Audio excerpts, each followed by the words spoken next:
In this video, we will show you how to file a cannabis retailer excise tax return. We protect all the confidential information you provide to us. First, go to our website, cdtfa.ca.gov, and at the top, click on Login. That will take you to the Online Services login page. You must log in with a username and password. For assistance with creating a username and password, please watch our tutorials online. On the CDTFA Online Services login page, we will enter our username and password, then click Login. On the Online Services profile page, under the Accounts tab, we will click on the Cannabis Retailer Excise Tax hyperlink. This will take us to the Cannabis Retailer Excise Tax account page. Under the Periods tab, find the return period for which you would like to file. In our example, we will file for the second quarter of 2023, which is displayed by its return period and date of June 30th, 2023. Click on the File Return hyperlink. This brings us to the question, are you reporting cannabis excise tax due on your sales of cannabis or cannabis products? We administer the cannabis excise tax due on the retail sale of cannabis and cannabis products. As a cannabis retailer, or a microbusiness acting as a retailer, you are responsible for collecting the cannabis excise tax from your customers, filing the cannabis retailer excise tax return, and paying the amounts collected by the due date. Select yes or no to the question. If you have 0 sales to report, select no. In this example, we will select yes to report excise tax due on cannabis or cannabis products. Click the Next button to continue. On the Summary by Location page, report the total gross receipts from your retail sales of cannabis or cannabis products for each location. Gross receipts include the sales price of the cannabis or cannabis products after discounts and all charges related to the sale, such as delivery fees and any local cannabis business tax listed separately on the invoice or receipt to the purchaser. Sales tax is not included in gross receipts. For this example, we will report $50,000 as the total gross receipts for this location. Then click Next to go to the next screen. The system will automatically apply the excise tax due on the total retail sales reported on the Summary by Location screen. For this example, the excise tax rate is 15%. Any rates reflected in this example are for illustration purposes only. You can view current rates at our website, cdtfa.ca.gov. Click the Next button to continue. If you were approved by us for vendor compensation to retain 20% of the cannabis excise tax reported during this reporting period, the system will automatically display this screen and calculate the amount of retained vendor compensation for the retail location approved for vendor compensation. If you are not approved for vendor compensation, you will not see this screen. For additional information on vendor compensation, please go to our tax guide for cannabis businesses on our website, cdtfa.ca.gov. For this example, the cannabis retailer was approved by us to retain vendor compensation. As you see, the system automatically calculated 20% of the cannabis excise tax reported for this location. We must then check the box to confirm the information on this screen is correct before we move on to the next screen. You can select the Online Filing Instructions link if you need help with this part of your return. Click the Next button to continue.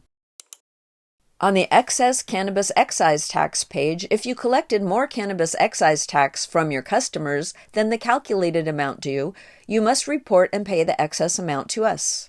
Excess excise tax collected can occur when excise tax is computed using a rate higher than the rate imposed by law, or when mathematical or clerical errors result in an overstatement of the excise tax listed on a receipt to a customer. If you did not overcollect excise tax for this reporting period, select No. In this example, we will report excess cannabis excise tax, so we will select Yes here. Once Yes is selected, the return will display a required field to enter the amount of excess cannabis excise tax collected. We will report $2,000 in excess cannabis excise tax collected. For help with your return, please click the link to open the online filing instructions. If you choose, you can save your work at any time by clicking the Save Draft button. Enter your password. Then click OK. You'll be directed to a confirmation page. Now that you've saved your draft, let's go back to filing your return. Click the Continue Editing button. Now we are back to your return. When you have accurately entered the amount of excess cannabis excise tax collected, click Next to go to the next screen. This brings us to Cannabis Excise Tax Paid to a Distributor page. Select Yes if you paid cannabis excise tax to a distributor for cannabis or cannabis products you purchased or received prior to January 1, 2023 for sales reported in this reporting period. Select No if you are not reporting any cannabis excise tax paid to a distributor. For this example, we will select Yes to report cannabis excise tax paid to a distributor. Then click Next to continue. On the Cannabis Excise Tax Paid to a Distributor information page, report the amount of cannabis excise tax paid to a distributor, along with information about the distributor to whom you paid cannabis excise tax. To enter your information, click the Add a Record hyperlink. A pop-up box will display for you to enter the requested information. You must enter the distributor name and the amount of excise tax paid. The distributor name is a required field. Enter the business name of the distributor to whom you paid cannabis excise tax. Enter the distributor's Department of Cannabis Control (DCC) license number or their CDTFA account number if known. This is not a required field, however, it is important that you provide as much information as you can on the distributor to whom you paid cannabis excise tax. This will ensure we can verify the cannabis excise tax credit you are reporting. We may contact you if the information provided on your return cannot be verified. Enter the invoice number. This field is also not required or restricted. So, a range or multiple invoice numbers can be entered that relate to the distributor and the amount of excise tax paid to the distributor. Enter the invoice date. This is the date for the invoice number or numbers you provided in the previous field and is the date the distributor sold or transferred cannabis or cannabis products to you. If you have multiple invoices, enter the last invoice date. This date must be prior to January 1, 2023 for your claimed credit to be valid. Enter the amount of cannabis excise tax paid to the distributor for cannabis or cannabis products received or purchased prior to January 1, 2023 for sales reported in this reporting period.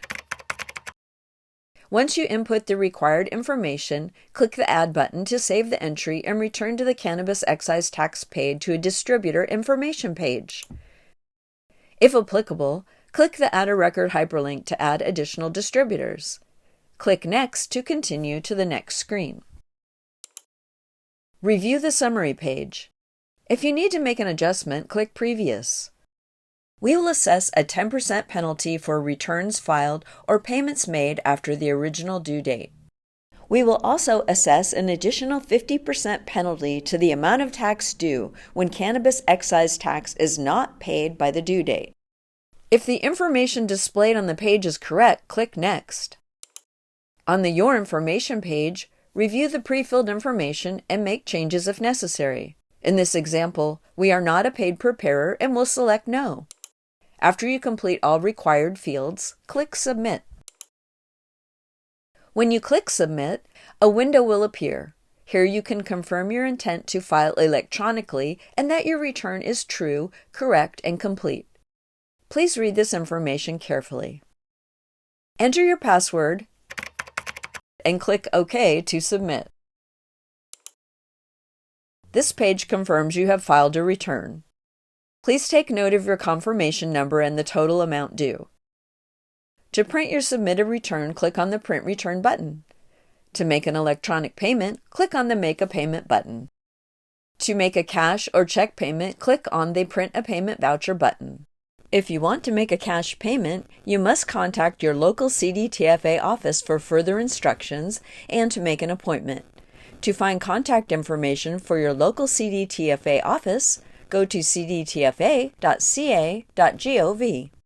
You can also share your feedback by clicking on the Online Services Survey button. Your opinion counts. If you still have questions, please call our Customer Service Center at 1-800-400-7115, California Relay Service 711.